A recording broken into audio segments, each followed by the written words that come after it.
What's up, everybody, and welcome to the Other Side of the Firewall podcast, where we highlight the latest cybersecurity news and vulnerabilities, as well as we highlight people of color who are moving, shaking, and glass ceiling breaking within the industry. My name is Ryan Williams, and as always, I'm joined by Shannon Tynes. What's up? What's up? And LeVon Maynard. How the hell are you? All right, so this is episode 2 of the new format. So we're going to topic 2 with LeVon. We're going to talk about a little bit of Google news. So with that being said, I'll let you take it away. Yes, sir. Right away. It's a little bit of Google news today.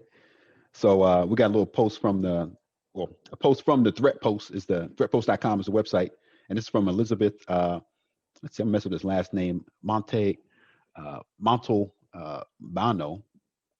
and they just pretty much posted this. Google Project Zero cuts bug disclosure timeline to a 30-day grace period. So essentially, we all know that Google. They have like a portion of their company that pretty much handles finding vulnerabilities and flaws in the wild and other like in their own products as well as their competitor products. And so what they're doing is they originally had a timeline for publicly disclosing these vulnerabilities, and essentially they're extending the timeline, so they're giving companies more time to patch their systems. I believe that the timeline before, if I read it correctly earlier, they used to just give them like 90 days. It's pretty much like a stock 90 days to like get their systems patched and take care of the vulnerability and everything like that. But now they've added extra 30 days. So what they're doing is 90 days. They give them 90-day grace period for them to deal with the patch. Manufacture a patch to correct the system, and then 30 days to allow people to actually receive the patch and install it on their system. So people don't, people are out there that are just now getting the patch, and they're just seeing that the patch is available. They can go ahead and download it and install it on their system. So essentially, Google's like playing, I guess they're being a little bit nicer, because I think there have been some issues in the past where maybe Google's revealed some vulnerabilities sooner than people would like, or I guess mostly like companies in general that have products out there that are exposed in the wild, and they get compromised. And then it's like it's a kind of like a double-edged sword where Google's doing a good thing as far as letting people know that these vulnerabilities exist, but at the same time the companies aren't given enough time to actually patch the systems and to make sure that things are secure before they let everybody know that this is vulnerabilities out there. And what ends up happening is that the people that didn't know about the hackers that didn't know about it, now they know about it, and they're going ahead and exploit that in the meantime until the company can get the patch out and get that get that certified and deployed to customers' devices. So this is Google, I think, being a little bit nicer, and they're giving an extra 30 days on top of their 90 to make sure that things get patched up. Because obviously it's important that systems stay patched, and it's good that Google is doing this to make sure that people are aware of these incidents, and people can get their systems taken care of. But what you guys got on this? Do you guys have any thoughts on Google's change in their policy? So I thought I read this differently. I could be wrong on this. I thought they were cutting it down to 30 days for their notification, but I do see the 90 plus 30 in there, which kind of confuses me. So I thought they were saying it was 90 days. We're going to say 30 days now, which I'm all for. Like, if you're going to cut the timeline to get something out there, and the company knows you're going to cut that timeline, I'm like, yeah, that's going to get them working, right? That's going to get them to do what they do. But here's the thing. All that matters here is that they're still going along these lines. They're still going to where they say, okay, we're going to let people know this stuff is out there, right? Because they could have turned around and been like, all right, well, we still playing this game because it seems like every day we got to do this, right? but yeah, it's a good thing, especially that they're still working with these other companies as well, right? Like, it's for their own products and other companies they find. They're not excluding themselves, right? Like, if they find something in their product, they're still putting it out there to the masses, right? Because you want that public trust. I brought this up several times before. You want the public to be like, hey, we need to have confidence in you. And if you're saying, hey, we messed up, here's where we messed up, but we fixed it, you know what I mean? You keep that going with the public, especially when it comes to Google, right? Like, Google's one of those things that I think Google has products all over the place that people are using, right? So Yeah, no, it's a good thing. I can't really say, you know, it's going to be good, bad, or indifferent. We just have to wait and see, right? Like, what does this prompt? Does this prompt the bad actors to get smarter and do other things? It may, right? It may do that. But even if it does do that, is it going to make these companies be smarter about how they throw things out there in the wild and how they implement too, right? You know what I mean? So I want to see. I want to see what this does. I want to see how this changes the landscape, right?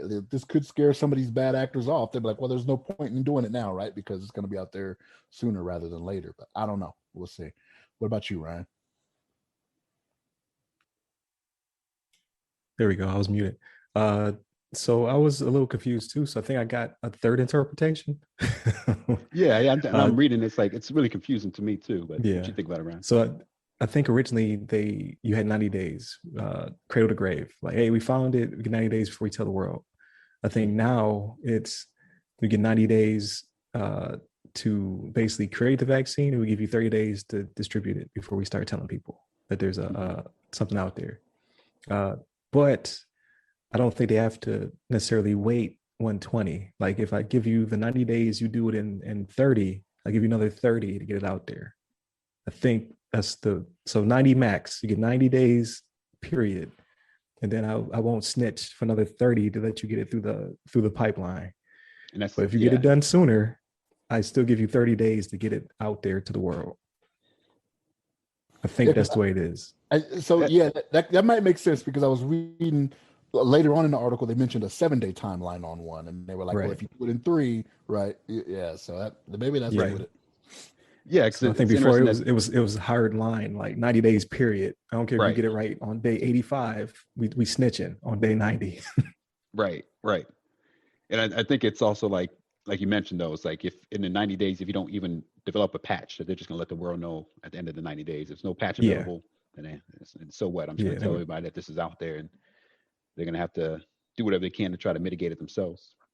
Right, exactly. So I think that's good. I mean, it does give people it makes you get there a little bit faster, because now you definitely know, like, you have this time frame, and will be nice. We'll allow you to get out to your customers within the next 30 days.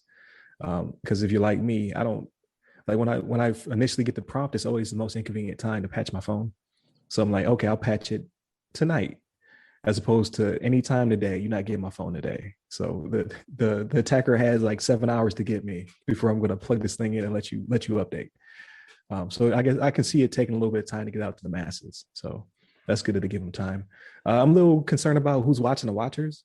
Like, this is not evangelical third party company. You know what I mean? Like, you literally have the rest of the world as your competitors. So as long as you have to maintain your own timeline suspense, I'm cool with it. But you can't have a double standard. Like, if you're going to tell everybody like this is your time frame, I need you to narc on yourself as well within that time frame. So they don't really talk about that or mention that. My assumption is that they do, because that would only be fair, right? Like, I can't create a policy and then not follow it myself. But who's watching them to know? I don't know. They can always say like, "Oh yeah, we just discovered this." We're giving ourselves 120 days to get it out there. That's right. But they're not they're not the only company out there doing that though. So like Apple has one that's kind of the same way, right? Don't they? Yeah, Apple they do. Kind of like Project Zero type thing. So Apple could find it. Like if you go out there and lie, I mean it's kind of like like when two countries have nukes. It's what do you call it? Mutual assured destruction. Mutual assured destruction. There you go. Yeah. Why did I know that so quickly? Who knows? Why do you know that so quickly? I don't know why I know it so fast. but no, that's kind of like what it is, right? Because Google could sit there and say, "Oh, we just discovered it," but Apple could be like, "Well, we have a report that discovered it 30 days before, or whatever." Right. So, I mean, again, like that public trust stuff I was mentioning, right? You can go ahead and lie about it if you want, but if somebody catches you, it's not good. Yeah, it would erode away at their integrity. Like, once they lose their integrity, then it would erode away at people's confidence in them. So I'm sure they keep their own timelines. So yeah, it is a little confusing. Like, it does make it seem like they're cutting time. They're just making it more efficient, I think. So I think that's fine. Like 120 from cradle to grave is much quicker than it used to be. It used to be years. So right, like, So they're reducing time. So I think that's good. Just in general, hopefully people start to pass their stuff a little bit quicker. Like I'm a hypocrite, right? I don't do it immediately. Like if it like for iOS 14, I saw it pop up and I was like, I'm not doing that right now. Not gonna happen. I'm on Facebook. All right. Let me do my Facebook thing, and then I'll get back to you when I get done. And there's really no way of mitigating that. It's just those people who continuously snooze their patches, then that's a problem. So now I'm curious, right? That you bring up the Apple thing. So does Apple give you like a drop dead date to do it, or can you never install it though? Like if I just I think that it comes to a point where it starts to lock you out of apps. It's like these things are no longer secure. Similar to like PSN or Xbox Live. Like if you don't patch it, it'll be like you can play offline if you want to, and that's a problem. If you want to play Fortnite, you're like, well, I gotta patch you then, because I can't play by myself. So your functionality just goes away. That's okay. I got you. Yeah, I think that's the way it works for most things. Like for me, it wasn't iOS 14, it was something else where basically it was like you can't use the following apps. Like I would tap them and they'd be like, you need an iOS update. And I was like, that's weird. So I plugged it in and I updated. So I don't know if it's across the board, but I'm sure, you know what I mean? Like it comes to a point where you're making the network unsafe. So they slowly push you out of it. Like PSN. PSN will be like, for whatever reason, my PS4 it'll download the patch, but it won't install the patch by itself. Even though I told it can. I don't know if it can when it's offline or whatever. Like when it's in rest mode, I don't know if it just can't boot itself up to then install a patch, but it can pull a patch. So I would come home and want to play a game and they'd be like, no, you're offline right now until you get this patch installed. I'm like, well, you should have did it then. But you know what I mean? Like first world problems. Like I'm gonna wait here 5 minutes while you install the patch you already downloaded from me. So I think it's very similar. Right. Yeah, I think that's a good way for companies to kind of try to mitigate, because companies themselves can come under fire for like people actually not deploying their own patches. It's like, so it makes the company look bad if like all of a sudden you get a bunch of iPhone users that, we all got hacked, but it's like, you didn't download the latest patch, to fix your device, but nobody really thinks about like, this person didn't take care of the device. It's more like, the company didn't. They should have been like automating this or forcing the installs or whatever. So I think it's good that companies kind of do something like that to make sure that people realize that these patches are important, that they get kind of like cut off from some of their services, and kind of mandated to install it. Yeah, it's kind of like the hot coffee lawsuit, right? Like now they have to stamp caution hot. Like you should know to patch your stuff when we tell you to patch it. That's right. But users still have the ability to turn around and be like, well, you didn't educate me good enough or whatever. So I'm sure there's some kind of, healthy mix of risk mitigation. Because what if they need a phone while it's being patched? You know what I mean? Like what if there's an emergency and I can't use my phone because it's going through iOS update. So, it's a little bit of give or take there. But I guess the crux of this though is crux. There you go, not the crux. The crux of this argument though is patch your stuff. Just go ahead and patch it, and then be quick about getting those patches out there. So and then that process is becoming more automated, more streamlined. Like things are getting better, because there was a time where stuff would be not be patchable, like it'd be end of life. Or so they say, like, we're just not going to update that. It's not worth the juice, not worth the squeeze. But with cell phones, like they last for generations now. So you can't force somebody off their cell phone as long as it still connects to the tower, it still functions. So your patching systems, I don't even know how far back they go, but I have an iPhone 8 right now. I'm not as fancy as Shannon over there, but I believe one of my coworkers still has a 5 or like a 5S or whatever it's called. Still works. Still looks brand new. I'm just like, how is that still on the network? Right. So Apple is still patching that, I guess, for you to be able to use your phone. It's kind of crazy. So it's you say you have an iPhone 8. I remember in my EULA when I signed on to do my 12, it said I couldn't talk to anybody that had less than a 12. Oh. Okay. I don't have enough cameras. I don't have enough cameras. We can't talk. I guess this is the end of this relationship. You know what I mean? That's how it happens. Wow. If there's somebody without a 12, you can't mess with them. No. I'm making a network vulnerable with my old busted phone. I'm gonna keep this until it stops functioning. Like right now, it's timing me on how long this podcast is. So it's gonna stay in service until the 14 or 15 comes out. The XX Pro Deluxe. Yeah. Or until they throttle you. That's what's gonna happen. Right. Yeah, that's what's gonna happen. Yeah. Are you guys like me? You have some like old cell phones sitting around somewhere that you've that you kind of retired, that you don't use anymore, just having in a box. You guys just toss. You guys get rid of your phones when you. I do have a couple sitting around from like from like your first cell phone ever, like kind of your first I have like my first smartphone ever, like sitting around somewhere. Wow, this is like a Nokia. Yeah, I think it's a Motorola actually. They would end up being toys for my children. Is what would happen, right? Like I would hand them down. Like my daughter now that's 3. She has one of our old ones. I think it's my wife's old one though. That she just plays with like a cell phone. There's no power to it or anything like that. But I don't know. I'm curious now. I don't even know if I have the charging for that because it's probably not like the last 2 have been USB-C, and then you got the Lightning for the Apple. But like I'm curious if I even have that charger. It's probably a mini USB. I'd have to find a mini USB cable, which I probably haven't used in who knows how long, right? But yeah, I don't know. Maybe my PlayStation controller actually has a mini USB. Yeah, I was gonna say your PS4 controller takes mini C. So I could probably hook it up to that, right? Just charge it through my PlayStation. That's right. And see what I get, and see if it has power to it or whatever. If it still work. But yeah, I don't know. That's interesting. Yeah.